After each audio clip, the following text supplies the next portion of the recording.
Olá pessoal, sou o pastor Giovanni, uma alegria estar aqui com vocês novamente, buscando a presença do Senhor. Nessa manhã que Deus preparou para nós, nós vamos falar sobre princípios para uma vida próspera. Será que Deus quer que nós sejamos prósperos? O que é a verdadeira prosperidade do ponto de vista de Deus?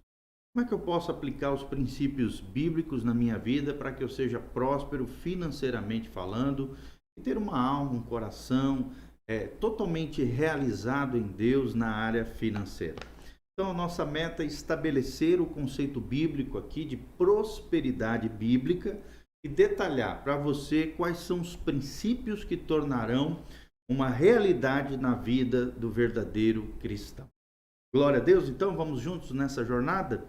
Em primeiro lugar, queridos, precisamos aprender que o povo de Deus é um povo próspero. O povo de Deus foi chamado por Deus para ser próspero. Está lá em Josué 1:8. Presta atenção no que o texto sagrado nos ensina. Estou abrindo a Bíblia aqui, o que diz a palavra de Deus nesse sentido. A palavra de Deus está cheia de promessas, sobre a prosperidade dos filhos de Deus. Josué 1:8. Também nós vemos isso no Salmo, capítulo 1, versículo 3. Salmo 25, versículo 13, o Salmo 106, versículo 5, o Salmo 112, versículo 3, mas o texto-chave que nós vamos usar hoje aqui é Josué 1:8. Josué 1:8 é um famoso texto da palavra de Deus. Josué 1:8. Olha o que diz o texto sagrado. Não cesses de falar desse livro da lei, antes medita nele de dia e de noite, para que tenhas cuidado de fazer segundo tudo quanto nele está escrito. Então farás prosperar o teu caminho e serás bem-sucedido. Ou seja, se nós meditarmos na palavra de Deus e aplicarmos os princípios da palavra de Deus na nossa vida, sermos obedientes ao Senhor, temente a Deus, Deus nos fará prósperos em todo o nosso caminho e nos fará bem-sucedidos. Louvado seja o nome do Senhor. Então seja forte, seja corajoso, não temas, como diz no versículo 9, nem te espantes, em meio a essa pandemia, porque o Senhor teu Deus é contigo, por onde quer que andares. Ele tem graça, ele tem provisão, ele tem sabedoria para derramar sobre os seus filhos. Louvado seja o nome do Senhor. Então há inúmeros versículos na Bíblia Sagrada reafirmando essa mesma verdade bíblica para nós. O povo de Deus deve ser um povo bem-sucedido. É o que nós vemos no capítulo 28, de 1 a 14, sobre as bênçãos de Deus ao povo de Deus, aqui no caso é Israel, mas também são válidos para nós. Se nós atentamente ouvirmos a voz de Deus e obedecemos os seus mandamentos, diz o texto sagrado, nós comeremos do melhor dessa terra. Ou seja, a vida de Jesus, a vida que Jesus veio conquistar para nós no Calvário, é uma vida abundante. João 10:10, Jesus disse, eu vim para que tenham vida e vida em abundância, ou seja, uma vida de qualidade, uma vida vivida no máximo do potencial. Todas as coisas que nós perdemos lá no Éden, através de Adão e Eva, voltaram a ser direito nosso através da obra da cruz. Por quê? Porque Jesus veio para desfazer todas as obras do diabo, é o que nos ensina 1 João 3:8. Inclusive a vida financeira atrapalhada, ataviada, embaraçada que nós tínhamos antes de Jesus. Então precisamos de um conceito correto sobre a prosperidade bíblica. É muito importante então entendermos esse conceito correto da prosperidade bíblica para que possamos viver aquilo que Deus tem planejado para nós. Embora a obra da cruz atinja todas as dimensões da nossa vida, inclusive a física e material, é nas verdades espirituais que está a prioridade de Deus. É claro, Deus sempre quer tratar com o nosso coração, com a nossa vida espiritual, mas, inclusive, Deus quer também lidar com as demais áreas da nossa vida. O que é temporal deve também servir aos propósitos eternos, diz a palavra de Deus. Por isso, poderíamos dizer que prosperar do ponto de vista de Deus é avançar na direção da vontade de Deus para as nossas vidas. Isso muitas vezes implicará em perdas materiais e tempos de tribulação. Sim, quando Deus precisar disciplinar a gente, nos corrigir em alguma área da nossa vida. Mas a Bíblia diz que tudo o que José fazia no Egito prosperava, então a prosperidade bíblica também pode ser uma realidade para nós, está lá relatado em Gênesis 39, 23. Mas ele estava ainda numa condição de escravo, é claro, e prisioneiro. Entretanto, aquele longo período de lutas fazia parte do plano maior, do propósito eterno de Deus para usar José naquela nação como grande preservador da nação do Egito e dos propósitos de Deus com relação ao seu povo Israel. Segundo lugar, nós precisamos aprender a abrangência da prosperidade bíblica. Qual é a abrangência? Qual é a influência? Qual é o alcance da prosperidade bíblica? Nós precisamos entender que a obra da cruz atingiu nosso espírito, nos reconciliando com Deus, mas também nos devolveu, amados, a condição de vivermos uma vida honrosa, uma vida digna, uma vida honrosa diante do Senhor, diante das pessoas. Então, como filhos de Deus, também temos direito a uma vida emocional equilibrada. Glória a Deus, é o que diz 3 João 1:2. A saúde dos nossos corpos também é um direito nosso no Senhor Jesus. Isaías 53, de 4 a 5, fala sobre a saúde provinda da obra de Jesus. E ao vermos as nossas necessidades também plenamente supridas, é outra promessa que Deus tem para nós em Filipenses 4:19. Todas as nossas necessidades serão supridas pelo poder de Deus, é o que Paulo fala em Filipenses 4:19. Se nós orarmos, se nós clamarmos ao Senhor, se nós cumprirmos as nossas responsabilidades, é essa promessa que Deus tem para nós. A sermos também bem-sucedidos em tudo aquilo que fizemos, se tememos ao Senhor, andarmos nos seus caminhos, também é promessa de Deus no Salmo 1:3. E ao levantarmos também famílias abençoadas por Deus, podemos desfrutar da bênção e da prosperidade do Senhor, é o que diz o Salmo 128, de 1 a 4. Bem-aventurado o homem que teme o Senhor e anda nos seus caminhos, feliz comerá do fruto do seu trabalho, feliz serás e tudo te irá bem, é o que diz o salmista no Salmo 128. Ou seja, e também quando nós nos tornamos pessoas respeitáveis no meio em que vivemos, ou seja, na sociedade. Deus não nos chamou para passar vergonha diante da sociedade. Deus não nos chamou para envergonhar o nome de Jesus. Não, Deus nos chamou para sermos dignos, honrosos, abençoados do ponto de vista de Deus. Tá bom? Essa é a regra.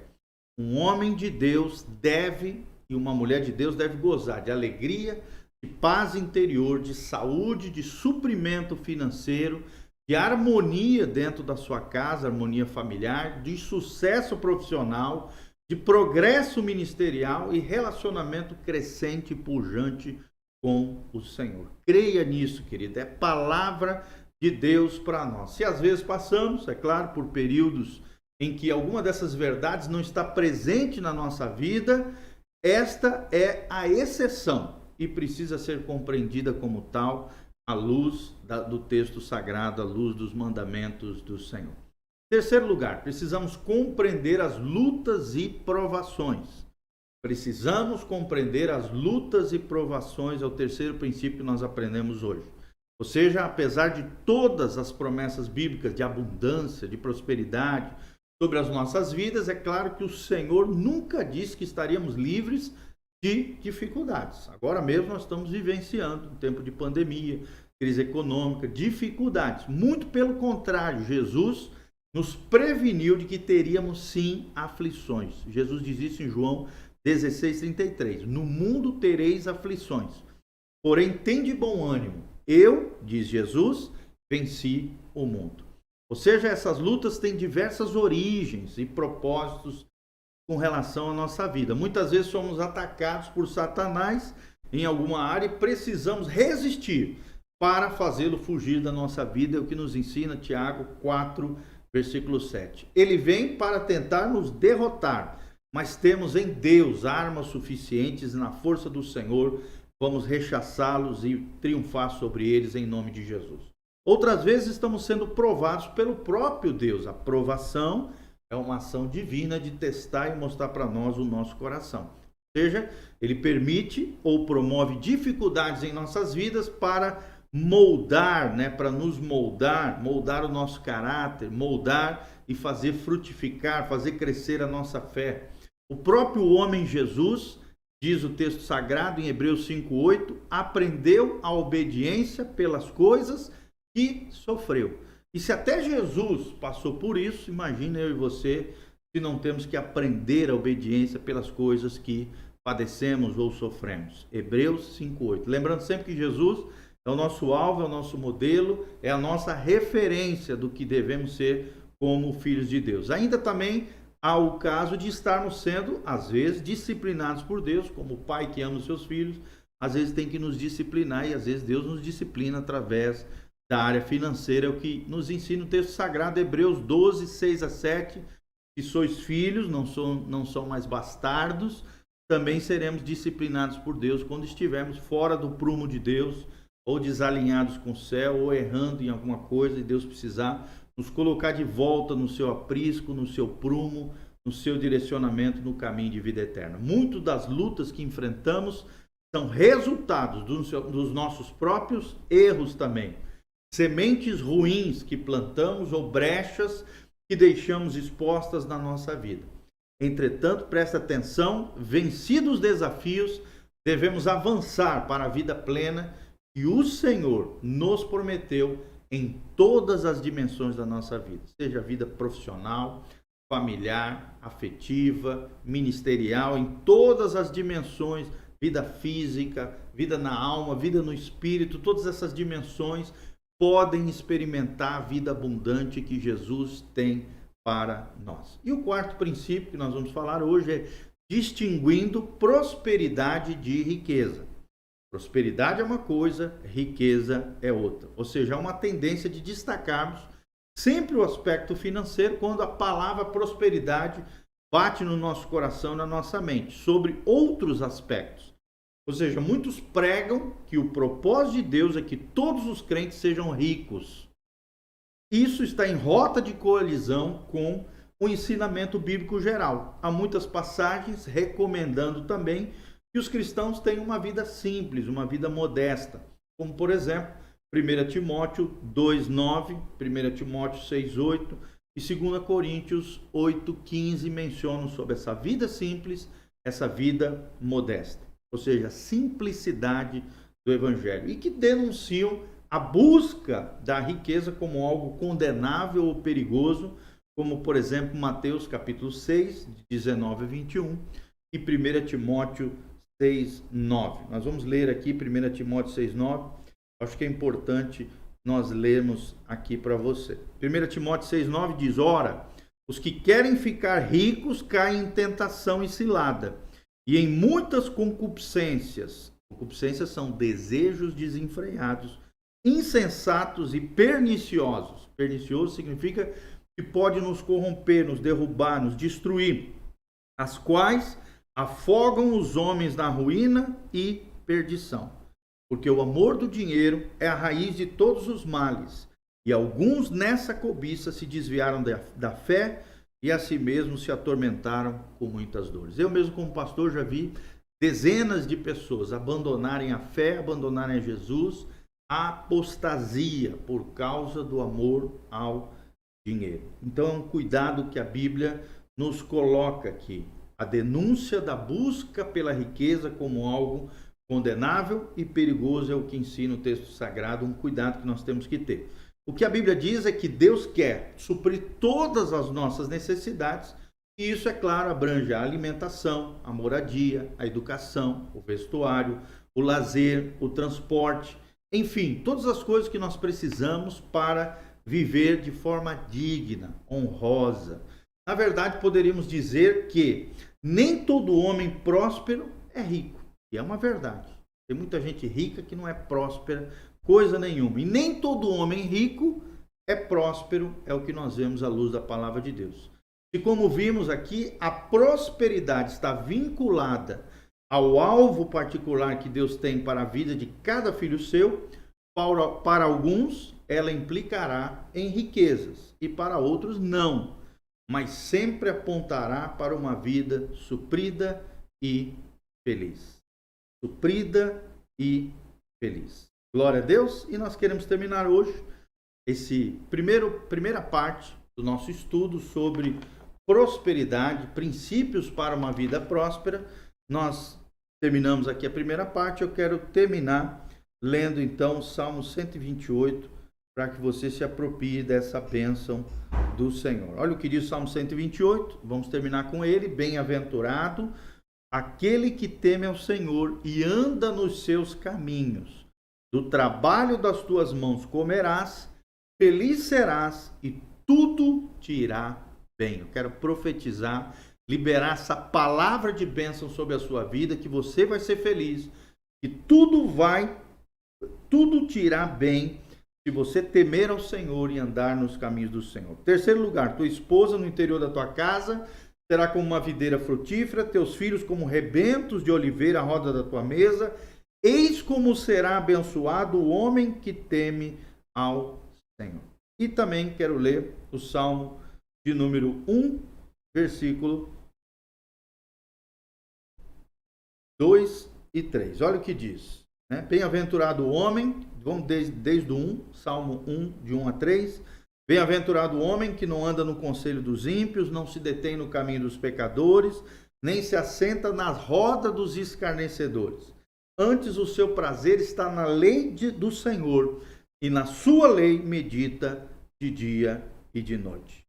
Ele é como uma árvore plantada junto aos ribeiros de água, que no seu devido tempo dá o seu fruto, e cuja folhagem não murcha, e tudo quanto ele faz será bem sucedido. Quero declarar isso sobre a tua vida, que tudo o quanto você fizer seja bem sucedido. Que você seja como uma árvore plantada junto ao ribeiro das águas. As águas aqui é um símbolo da palavra, é um símbolo também do Espírito Santo, que é a água viva em nós.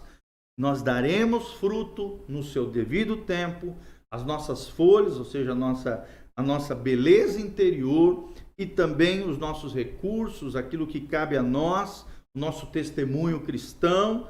Folha aqui que não murcha, fala de um testemunho da glória de Deus, do testemunho cristão, da nossa vida, será um exemplo, não murchará. E tudo quanto fizermos será bem sucedido, porque teremos a prosperidade bíblica, a prosperidade do Senhor.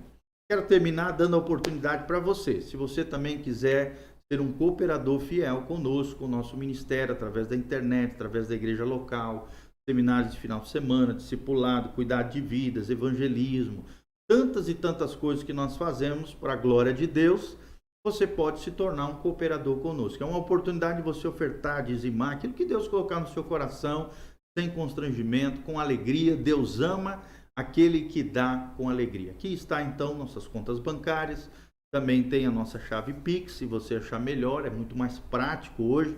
Tem também o PicPay aqui do outro lado, lá na parte superior, onde você pode apontar o seu celular, fazer isso através do cartão de crédito ou boleto bancário, e também através do nosso site. Tem todas essas maneiras de você semear na nossa vida e também fazer com cartão, boleto, do jeito que você quiser. Contas bancárias estão todas disponíveis no nosso site para você. Também no nosso site nós temos artigos, vídeos, áudios.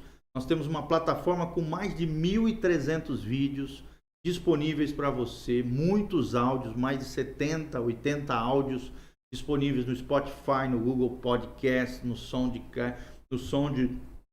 SoundCloud, várias e várias plataformas de mídias hoje, para abençoar a sua vida e seu coração, te fazer crescer e florescer no Senhor. E se você quer cooperar conosco com tudo isso que nós estamos fazendo, ajuda, apoia pastores, ajuda igrejas locais, ministério missionário, ministério apostólico, ministério de expansão do reino de Deus através da pregação da palavra de Deus. Você está vendo que nós estamos falando várias citações bíblicas, textos bíblicos, textos da palavra de Deus, porque o que transforma a nossa vida não é lorota, não é migué, não é falação, é a palavra do nosso Deus. Então, se você quiser se tornar um cooperador fiel, aqui estão os nossos dados.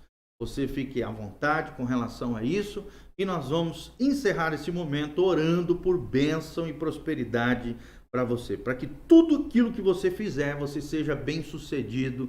Louvado seja o nome do Senhor. Nós lemos lá em Josué, capítulo 1:8, Lemos lá no Salmo 128, de 1 a 4, e lemos por uma terceira vez, né, terceiro momento aqui, no Salmo 1, de 1 a 3. Então é promessa de Deus para nós, a bênção e a prosperidade de Deus. Essa é a primeira parte desse estudo sobre prosperidade bíblica. Logo em seguida nós vamos continuar esse estudo falando de outras temáticas que sejam importantes para você, tá bom? Continue conosco, conectado com o nosso coração, com o nosso ministério. Agradecemos desde já a oportunidade. Deixe o seu pedido de oração na descrição, da onde você está nos assistindo. Qualquer coisa que você quiser orar, colocar, está tudo à disposição. Nós estamos aqui para servir os irmãos. Feche os seus olhos então. Pai, no nome de Jesus, nós te agradecemos por essa palavra abençoada, mesmo em crise e dificuldades que estamos enfrentando. Nós temos a resposta, e a resposta é Jesus. Dá-nos sabedoria na gestão dos recursos que o Senhor tem confiado a nós. Dá-nos um coração generoso, um coração doador com aqueles que sofrem, com a tua obra, com a tua causa. Ó Deus, com pessoas, ó Deus, que precisam, ó Deus, dos nossos recursos, que não sejamos egoístas, sejamos altruístas. Colocamos os outros em primeiro lugar e o eu em segundo plano. Possamos ter esse coração doador, porque doação é o amor em ação. Nós te louvamos e te agradecemos porque o Senhor tem nos dado muito mais do que aquilo que pedimos ou pensamos, segundo o teu poder que opera em nós. E nós tomamos posse da tua palavra que diz que todas as nossas necessidades serão supridas pelo poder de Deus. Dá-nos a prosperidade bíblica, uma prosperidade equilibrada, onde nós vamos viver uma vida digna, honrosa diante de Deus, diante dos homens. Ainda vamos ter recursos abençoados para abençoar outras pessoas e ser uma bênção para a glória de Deus. Senhor, nos usa poderosamente como um canal de bênção na vida de outras pessoas, para exercermos o favor de Deus, aonde o Senhor nos enviar e nos colocar. Nós te pedimos essa graça, essa bênção no dia de hoje. Faz a tua obra através de nós e manifesta o teu poder e a tua glória, em nome de Jesus. Amém, amém e amém. Então entre lá no nosso site, compartilhe esse link com outras pessoas e deixe seus pedidos de oração na descrição. Um abraço do pastor Giovanni, que a graça e a paz de Jesus, e continue conectado conosco. Nós temos muita coisa ainda para falar para você. Continue crescendo e florescendo no Senhor, amadurecendo e crescendo em graça e sabedoria diante de Deus e diante dos homens. Um abração, beijo, Deus vos abençoe. Amém e amém.